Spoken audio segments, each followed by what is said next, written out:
আমি এমনটা চাইনি ডক্টর সাহেব। আমি সত্যি এমনটা চাইনি। আপনি কি সব সত্যিটা জানার পরেও আমায় ভালোবাসবেন, নাকি আমার শুধু ঘৃণাই করবেন তখন আপনি? আমি আপনার ঘৃণা নিয়ে বাঁচাতে পারবো না ডক্টর সাহেব, পারবো না আমি। কিছু একটা ভেবে চোখের জল মুছে বিছানায় উঠে বসলো সৈরতী। ফোনটা হাতে নিল। ফোনের ওয়ালপেপারে তখন 12টা বেজে 47 মিনিট। সে তার সিদ্ধান্তে অটল। আপনি শরীরের কথা কোনোদিনও শুনবেন না। শরীরে তাই বরাবরই আপনাকে সত্যিটা জানাতে ব্যর্থ। তাই সন্ধ্যাকেই যা করার করতে হবে। আপনি আজই জানবেন শরীরে বলেও কেউ নেই, আর না আছে সন্ধ্যা নামের কেউ। আছে শুধুই সৈরীতি সন্ধ্যা লাহিড়ী। লাহিড়ী না, সৈরীতি সন্ধ্যা কাঞ্জিলাল। ফোনটা হাতে নিয়েই মেসেঞ্জারে ঢুকলো। এখনো বিভোরের নামের পাশে সবুজ বাতি জ্বলছে। মনকে শক্ত করে মেসেজ পাঠালো বিভোরকে। আপনার সাথে আমার কিছু কথা আছে ডক্টর সাহেব। কয়েক সেকেন্ডের ব্যবধানে ফিরতি বার্তাও পেল সৈরতী। বলো। তোমার সঙ্গে কথা বলার জন্যই তো আমি অস্থির হয়ে আছি সন্ধ্যা তারা। আমার নাম শুধুই সন্ধ্যা নয়, নামের আগে পিছেও কিছু আছে। নামের শেষে তো পদবি থাকবেই। তুমি কি সেটা বোঝাতে চাইছো? না, আগে আপনি আমায় বলুন, বিয়ে করছেন আপনি? হাত থেকে ফোনটা বিছানায় পড়ে গেল বিভোরের। ও ছিল ও চেয়েছিল সত্যিটা জানাতে, কিন্তু সন্ধ্যের সাথে গত 2 সপ্তাহ কোনো কথা না হওয়ায় কিছুই জানাতে পারেনি সে। তুমি কি এই খবরটা পেয়ে আমার সাথে দূরত্ব তৈরি করেছো সন্ধ্যা? আপনার স্ত্রীর নাম কি ডক্টর সাহেব? তুমি আমাকে ভুল বোঝো না প্রিয়। আমি পরিস্থিতির শিকার হয়েছি। আমার নিতর সুখের জন্য আমি এই বিয়েটা করতে বাধ্য হয়েছি। আমাকে ক্ষমা করো সন্ধ্যা। কি এমন পরিস্থিতি তৈরি হয়েছিল ডক্টর সাহেব যে আপনি বিয়ে করে ফেললেন? মেসেজটা পাঠিয়েই হাজারো প্রশ্নের উকি দেয় রীতির মনে। ও তো এইসবের কিছুই জানে না। কোন পরিস্থিতির কথা বলছে বিভোর? বিভোরের থেকে ফিরতি বার্তাটা আসতেই গলা শুকিয়ে যায় রীতির। চোখ ঝাপসা হয়ে আসে। ঝাপসা চোখেই আবারও মেসেজটা দেখে। আমার বোন 1 বছর আগে লুকিয়ে বিয়ে করেছিল। এখন সে 2 মাসের অন্তঃসত্ত্বা। আমি তাই নিতুর সম্মানের কথা ভেবে ছুটে যাই ছেলের বাড়ি। সবটা খুলে বলি ছেলের বাবাকে। উনি তখন আমাকে গ্রহণ করবেন যখন আমি ওনার বন্ধা মেয়েকে বিয়ে করব। ওনার মেয়ে কোনোদিনও মা হতে পারবে না। আমি আমার ছোট বোনের কথা ভেবেই এই বিয়েতে রাজি হয়েছিলাম শুধু। না হলে আমার বোনটা যে আত্মঘাতী হতো। এরপরেও অনেক মেসেজ এসেছে বিভোরের থেকে, কিন্তু আর মেসেজ পড়ার কোনো ক্ষমতা নেই সৈরতির মধ্যে। কোনোদিনও মা হতে পারবে না, এর থেকে দুঃসংবাদ হয় না কোনো নারীর কাছে। একজন নারীর পূর্ণতা যেখানে, সেখানেই তো সৈরতী নিজেই শূন্য। আমি অজান্তেই আপনার জীবনটা নষ্ট করে দিলাম ডক্টর সাহেব। আপনার জীবনটা এইভাবে নষ্ট হতে দেব না আমি। কোনোদিনও জানতে দেব না শৈরীতি আর সন্ধ্যা দুজনে একই মানুষ। শৈরীতি চলে যাবে আপনার জীবন থেকে। সে যে কোনো দিনও আপনাকে বাবা হওয়ার সুখ দিতে পারবে না। তাই শৈরীতি আর সন্ধ্যা দুজনকেই বিদায় জানাতে হবে আপনাকে। শৈরীতি চলে যাওয়ায় যতটা আনন্দ আপনি পাবেন, সন্ধ্যা চলে যাওয়ায় ঠিক ততটাই আপনি ভেঙে যাবেন। কিন্তু ডক্টর মানুষদের এত সহজে ভেঙে পড়লে চলবে না। আপনাকে বাঁচতে হবে, নতুন করে জীবন শুরু করতে হবে। চোখের জলটা মুছে সন্ধ্যাতারা নামক আইডিটা ডিঅ্যাক্টিভ করে দেয় সারা জীবনের মতো। আর মায়া বাড়াবে না সে। মায়া যত বাড়বে ততই ফেরার পথটা কঠিন হবে। রুম থেকে বেরিয়ে বিভোরের রুমের সামনে গেল সৈরতী। দরজাটা ভেতর থেকে বন্ধ। দরজায় কান পাতলেই ভেতর থেকে ভাঙচুর করার শব্দ পেল সৈরতী। সারা শরীরটা কেঁপে উঠল তার। বিভোরের কিছু অস্পষ্ট কথা কানে এলো সৈরতীর। আমার সাথে কেন এমন হয় সব সময়? কেন আমার ভালোবাসার মানুষগুলো ছেড়ে চলে যায় আমায়? আমার ভালোবাসায় তো কোনো মিথ্যা ছিল না। প্রথমে মা, তারপর বাবা। নিতুটাও শ্বশুর বাড়ি চলে গেল। আর এখন তো আমার প্রিয় আকাঙ্ক্ষাও আমাকে ভুল বুঝে চলে গেল। আমাকে কেন একটু বিশ্বাস করতে পারলে না সন্ধ্যা? কেন? বিভোরের কান্না ভেজা কণ্ঠ শুনে সৈরতীর অবাধ্য চোখ দুটো আবারও অবাধ্যতা শুরু করলো। দরজার সামনে বসেই ফুপিয়ে কেঁদে ওঠে সৈরতী। আমি আপনাকে বিশ্বাস করি ডক্টর সাহেব, নিজের থেকেও বেশি বিশ্বাস করি আমি আপনাকে। আপনি যে আমার একমাত্র ভরসার জায়গা। আমার নিজের বাবাও তো আমার কাছে থেকে সত্যিটা লুকালো। আমি আপনাকে অনেক ভালোবাসি ডক্টর সাহেব, কিন্তু আমার এই শূন্য জীবনের সঙ্গে আপনাকে জড়িয়ে আপনার জীবন শূন্যতে ভরিয়ে দিতে পারবো না। আপনাকে নিজে থেকে মুক্তি যে আমাকে দিতেই হবে। প্রকৃতির নিয়মে সকাল হয়। বিভোরের ঘুম ভাঙলে ফ্রেশ হয়ে বিভোর রুমের দরজাটা খুলে। দরজাটা খুলতেই রীতির মাথাটা হেলে পড়ে রুমের দিকে। বিভোর অবাক হয়। শৈলীতে, শৈলীতে তুমি এখানে কি করছো? শৈলীতে। অনেক ডাকাডাকির পরও সৈরতির ঘুম না ভাঙায় খানিকটা ভয় পেল বিভোর। রুম থেকে তৎক্ষণাৎ জলের গ্লাসটা এনে সৈরতির পাশে বসে ওর মুখে জল ছেটালো বিভোর। মুখের মধ্যে ঠান্ডা অনুভূত হওয়ায় চোখ পিট পিট করে তাকালো সৈরতি। এখানে কি করছো তুমি? আর এভাবে অজ্ঞান হয়ে গিয়েছিলে কেন? সৈরতির মনে পড়ে যায় সবকিছু। অন্তরটা আবারও বেহায়াপনা শুরু করে দেয়। আপনি আমায় কেন বিয়ে করলেন বিভোর বাবু? মানে সিরিয়াসলি, তুমি এটা জানার জন্য এখানে অজ্ঞান হয়ে পড়েছিলে? আমি মা হতে পারবো না জেনেও কেন নিজের জীবনটা নষ্ট করলেন এভাবে? আমার জীবন নষ্ট হওয়ার কথা বলছো তুমি? বিয়ের আগে এটা মনে ছিল না? তাহলে তো আমাদের জীবনে তুমি তৃতীয় ব্যক্তি হতে না, আর না আমার ভালোবাসার মানুষের বিচ্ছেদ হতো। আমি জানতাম না যে আমি একজন ব্যর্থ নারী। আমি মা হতে পারবো না, এটা জানতাম না আমি। তুমি জানতে না? জানলে কখনোই এই বিয়েটা আমি হতে দিতাম না। আপনি ডিভোর্স পেপার রেডি করুন ডক্টর সাহেব। বাবু, আ- ডক্টর বাবু, আমি সাইন করে দিব। সেটা তো কখনোই হবে না শৈলীদি। অনিচ্ছা সত্ত্বে হলেও তোমাকে আমার সঙ্গে সংসার করতেই হবে। একটা মিথ্যা লোক দেখানো সংসার। দুদিন আগে পর্যন্ত সন্ধ্যা তার ডাক্তার সাহেবকে নিজের করে পাওয়ার জন্য যে উতলাটা ছিল, সেই উতলাটাই যেন ধীরে ধীরে একটা আতঙ্কে পরিণত হয়ে সর্বদা গ্রাস করে চলেছে সৈরতিকে। একটা সুন্দর সকাল পাওয়ার উদ্দেশ্যে গত 20টা দিন ধরে যে দূরত্ব বাড়িয়েছিল বিভোরের থেকে, আজ সেই সকালের সূর্যোদয়টাই বিষাক্ত মনে হচ্ছে সৈরতি। রান্নাঘরে দাঁড়িয়ে দাঁড়িয়ে আনমনেই সবজি কাটছে সৈরতি। উদ্দেশ্য বিভোরের জন্য খাবার বানানো হলে ও মনের মধ্যে হাজারো চিন্তা ঘুরপাক খাচ্ছে তার। আজকের দিনটা একটু কষ্ট করে রান্না করে নাও, কাল থেকে কাজের মাসি আসবে। বিভোরের আওয়াজ পেয়ে পেছনে তাকাতেই দেখে বিভোর একেবারে রেডি হয়ে নিচে নেমে এসেছে। সামনের দিকে ঘুরে লুকিয়ে চোখের জলটা মুছে নিল সৈরতি। কোনো কাজের লোক লাগবে না, আমি পারবো সব করতে। তোমার কষ্টের কথা ভেবে আমি কাজের লোক আনছি না। উনি আগে থেকেই ছিল এখানে, গ্রামের বাড়ি গেছে বলে ছুটে নিয়েছে। কথা বলি। বিভোর ভ্রু কুচকে তাকায়। সৈরতির পেছন থেকে সরে গিয়ে রীতির পাশে দাঁড়ায়। বলো। সৈরতি সবজি কাটা বাদ দিয়ে বিভোরের দিকে তাকায়। আপনি এই বিয়ে মানেন না, তাই আমি আপনার বাড়ির আশ্রিতা, তাই বসে বসে খেতে পারবো না। বাড়ির কাজ করলে যদি আপনার ঋণ কিছুটা শোধ করতে পারি, তাই বলছি কি, কাজের লোকে আসতে মানা করে দিন। যতটা খারাপ ভাবছো আমি ততটা খারাপ নই। সামান্য মনুষ্যত্ব বোধ আমার আছে। আমি মেনে না নিলেও কাগজে কলমে তুমি এই বাড়ির বউ, তাই নিজেকে আশ্রিতা ভাবা বন্ধ করো। সৈরতি এক দৃষ্টিতে তাকিয়ে আছে বিভোরের দিকে। মানুষটাকে যতই দেখছে মুগ্ধ হচ্ছে সে, কিন্তু সৈরতির সমস্ত মুগ্ধতা কেটে গেল মুহূর্তের মধ্যে। হো করে হেসে উঠল বিভোর। কি ভেবেছিলে এই কথাগুলো বলবো? কতটা মূর্খ তুমি! আমার সাথে এতবার অন্যায় করার পরও ভাবছো তোমাকে আমি স্ত্রী হিসেবে মেনে নিব? কখনোই হবে না এরকম। বাড়ির সব কাজ তুমিই করবে।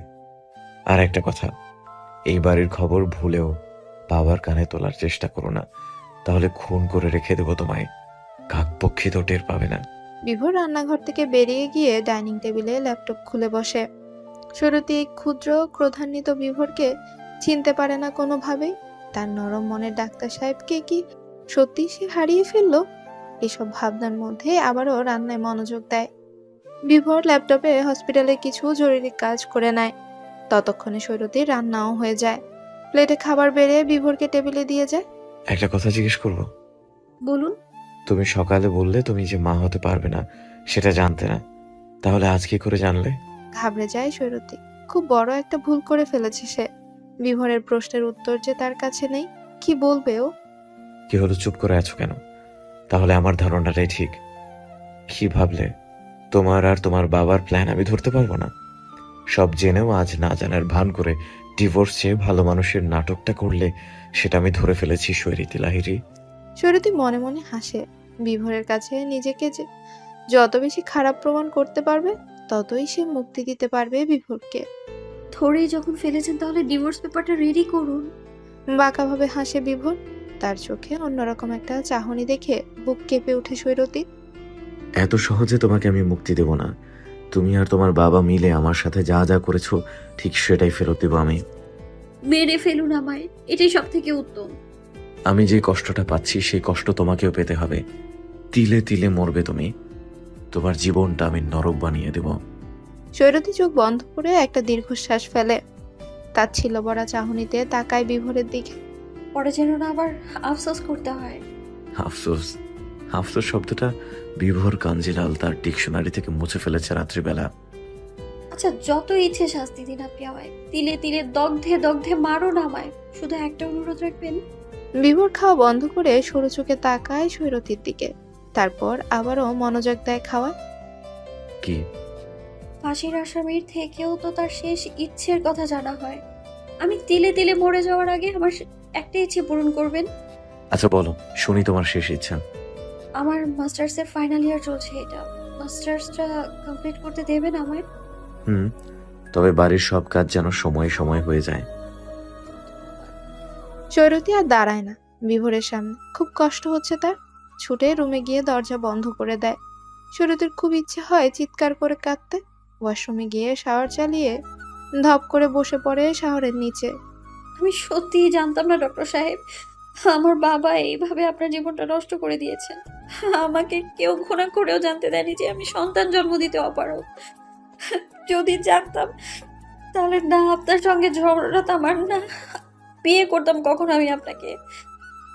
যেদিন আপনি গিয়েছিলেন আমাদের বাড়ি বাবার সাথে কথা বলতে, সেদিনই আপনাকে দেখে নিয়েছিলাম আমি। বাবা তো আমাকে বলেছিল আপনার বোন নাকি চাইছে না দাদার আগে নিজে বিয়ে করতে, তাই তো আপনি রাজি হয়েছেন আমায় বিয়ে করতে। আমি অনেক খুশি হয়েছিলাম জানেন, আপনাকে সারপ্রাইজ দেওয়ার জন্য কিচ্ছু বলিনি আমি আপনাকে, যোগাযোগও বন্ধ করেছিলাম। কিন্তু এই বিয়ের মধ্যে যে এতটা রহস্য আছে সেটা আমি জানতাম না। এখানে আমি কি করব বলতে পারেন? প্রায় আধা ঘন্টা পর ওয়াশরুম থেকে বেরোয় সৈরতী। রুমে এসে শাড়ি পাল্টে ভেজা শাড়িটা মেলে দেয় বারান্দায়, তারপর নিচে যায়। বিভোরকে কোথাও দেখতে পায় না, তার মানে চলে গেছে বিভোর। সৈরতী ড্রয়িং রুমের সোফায় বসে টিভি অন করে। কিছুক্ষণের মধ্যে বাড়ির ল্যান্ডফোনটা বেজে ওঠে। ওটা রিসিভ করে সৈরতী। হ্যালো। হ্যালো রীতি, আমি নিবিতা বলছি। হ্যাঁ বৌদি বলো, কেমন আছো? ভাইয়া কেমন আছে আর আমার পুচকে ভাইপোটা কেমন আছে? সবাই খুব ভালো আছে। দাদাভাই বাড়িতে আছে? না, উনি তো একটু আগেই হসপিটালে বেরিয়ে গেল। তাহলে ভালোই হলো। তোমার সাথে আমার কিছু কথা আছে। বলো, শুনছি। দাদাভাই অন্য কাউকে ভালোবাসে। জানি। বলেছে তোমাকে? আচ্ছা শোনো, তুমি এখন দাদাভাইয়ের স্ত্রী। আমার মনে হয় তোমার সাথে থাকতে থাকতে দাদাভাই তোমাকে ভালোবেসে ফেলবে। বলছি বৌদি, এইসব কথা বাদ দাও না। ভাইয়া কোথায়? আমি একটু ওর সাথে কথা বলবো। ধরা দিচ্ছি। হঠাৎই সৈরতীর ব্যক্তিগত ফোনটাও বেজে ওঠে। স্ক্রিনে বিভোরের নাম দেখে অবাক হয় সৈরতী। টেলিফোনটা পাশে রেখে নিজের ফোনটা রিসিভ করে সে। হ্যালো। ভুলেও তোমার দাদাকে বলার চেষ্টা করো না কিছু। সৈরতী বিস্ময়ের সাথে এদিক ওদিক তাকায়। বিভোর বা কাউকে কোথাও দেখতে পায় না। খুব অবাক হয় সৈরতী। অপর পাশ থেকে হো হো করে হেসে ওঠে বিভোর। বোনের সুরক্ষার জন্য আমি সারা বাড়িতে সিসি ক্যামেরা লাগিয়ে দিয়েছিলাম, কিন্তু বিয়ের পরও যেটা এইভাবে কাজে লেগে যাবে। আমার উপর নজরদারি না করে পেশেন্টের উপর নজরদারি করুন, সেটা আপনার জন্য উপকার। বিভোরকে জ্ঞান দিতে এসো না। বিভোরের খারাপ রূপ তুমি এখনো দেখোনি। আপনার সাথে কথা বলতে আমার বিন্দু মাত্র ইচ্ছে করছে না। আমার প্রাইভেসি নষ্ট করে ওখানে বসে বসে খারাপ রূপ দেখাচ্ছেন। আর তুমি যে আমার পুরো জীবনটা নষ্ট করে দিয়েছো। ডিভোর্স দিয়ে দিন, আপনার জীবন নষ্ট হবে না আর। তোমাকে এত সহজে ছেড়ে দিয়ে কি করে বলো? কষ্ট জিনিসটা উপলব্ধি করো আগে। একটা নারীর সন্তান জন্ম দিতে ব্যর্থ, এই সংবাদটা কি কষ্টকর নয় কোনো নারীর জন্যে? বাবার বাড়িতে সারাক্ষণ দৌড়ঝাঁপ করা মেয়েটার জীবনটা যেন আজ নিঃসঙ্গতায় ভরে গেছে। যদিও সে আগের থেকেই জানতো বিভোরকে বিয়ে করলে তাকে বাড়িতে একাই থাকতে হবে, তাই সে মনকে অনেক বুঝিয়ে এই জীবনটা বেছে নিয়েছে। তবুও সৈরতীর মনটা আজ বিষাদে ভরে আছে। হসপিটাল থেকে সেই নিজের রুমের সামনে যাওয়ার সময় মেয়েলি সুরেলা কণ্ঠ শুনে থমকে যায় বিভোর। গুটি গুটি পায়ে প্রায় 2 দিন পর নিজের রুমে প্রবেশ করে বিভোর। সেই কণ্ঠস্বরের উৎস খুঁজতে খুঁজতে ব্যালকনিতে যায় সে। সৈরতীর পেছনে দাঁড়িয়ে ওর গান শুনতে থাকে। সৈরতীর গান শেষ হলে সে চোখ থেকে গড়িয়ে পড়া অশ্রুটা হাতের উল্টো পিঠ দিয়ে মুছে নেয়। আমাদের জীবনটা তো এমন হওয়ার কথা ছিল না। একটা ঘটনা সবকিছু এলোমেলো করে দিল। যার সাথে ঘর বাঁধার স্বপ্ন দেখেছিলাম তাকেই যে এভাবে দূরে ঠেলে দিতে হবে কখনো ভাবিনি।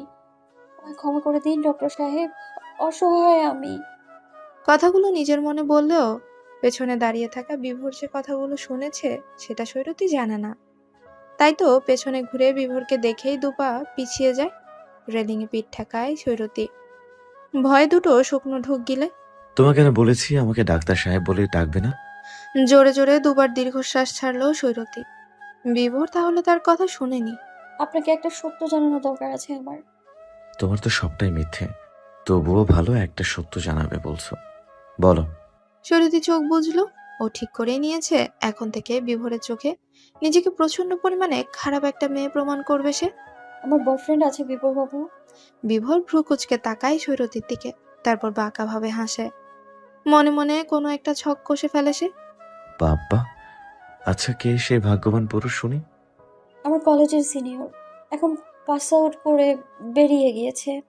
বয়ফ্রেন্ড থাকা সত্ত্বেও আমাকে বিয়ে করলে? তোমাদের বাবা মায়ের উদ্দেশ্যটা ঠিক কি আমাকে বলবে? আপনি বাবার থেকে জেনে নিচ্ছেন না কেন? সে তো সময় হলেই জেনে যাব আমি। এখন এসব ছাড়ো, আমার ক্ষুধা পেয়েছে, খেতে দেবে, আসো। সৈরতী চমকে ওঠে। নিজের জিভে কামড়ে শুকনো ঢোক গিলে একটা। চোখ মুখ কুচকে তাকায় বিভোরের দিকে। বিভোর ভ্রু কুচকায়। রান্না হয়নি? আসলে হয়েছে কি, সৈরতীকে কথাটা শেষ করতে দেয় না।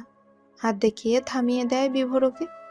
45 মিনিট সময় দিচ্ছি, ফ্রিজে চিকেন আছে, চিকেন আর রুটি বানিয়ে আনো, 1 সেকেন্ডও যেন দেরি না হয়। কথাটা বলে হনহন করে রুম থেকে বেরিয়ে গেল বিভোর। সঙ্গে সঙ্গে সৈরতী আঁচলটা কোমরে গুজে ছুটল রান্নাঘরের দিকে। 50 মিনিটের জায়গায় সৈরতী 50 মিনিট সময় নিয়ে রান্না কমপ্লিট করে। সে ভয়ে ভয়ে ডাইনিং টেবিলে রুটির প্লেটটা রাখে। টেবিলে বসে থাকা বিভোর রাগী চোখে তাকায় সৈরতীর দিকে। 5 মিনিটস অ্যান্ড 23 সেকেন্ডস লেট, এর জন্য কি শাস্তি চাই তোমার? সৈরতী দাঁতে দাঁত চেপে চোখ বুঝে। না, এভাবে বিভোরের অত্যাচার সহ্য করবে না ও। ও তো কোনো ফেলনা নয়। ও তো কোনো ফেলনা নয় যে বিভোরকে এভাবে কাজের লোকের মতো ট্রিট করবে। আমি আপনার বাড়ির কাজের লোক নই ডক্টর কাঞ্জিলাল। আমার সাথে যদি এরকম ব্যবহার করতে থাকেন তাহলে আমি বাবার কাছে চলে যাব। বিভোর রেগে চেয়ার থেকে উঠে দাঁড়ায়। সৈরতীর হাত দুটো শক্ত করে ধরে দেয়ালের সাথে চেপে ধরে ওকে। সৈরতী ভয়ে চোখ বন্ধ করে ফেলে। হৃৎপিণ্ডের গতি খুব দ্রুত।